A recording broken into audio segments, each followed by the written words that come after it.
Okay, class. Hello. So, gusto nyo bang malaman ng sekreto ng EAC review? Yan. So, yan yung mga subject na natapos namin for this August 2024 board exam. So, engineer, grab your license. Yeah.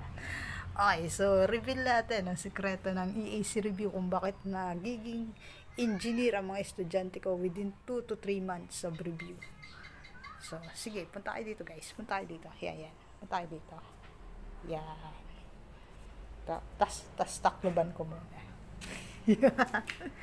Tapos. Yan. Nakikita niyo ba to guys? Ito ang sikreto ng EAC review.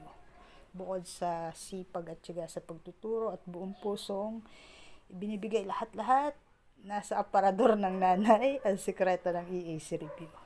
Yan. May lock na marker. Yan. So, tanggalin natin guys. Ready na ba kayo? So, ito ang sikreto ng EAC review. Atin lang to Tsaka, kaya ko to binabahagi sa inyo. Para dito na kayo sa akin mag-review. Yeah. So, low budget lang ang review dito. Tsaka, bukod sa makakatipid kayo, ay hands-on tayo dito sa review.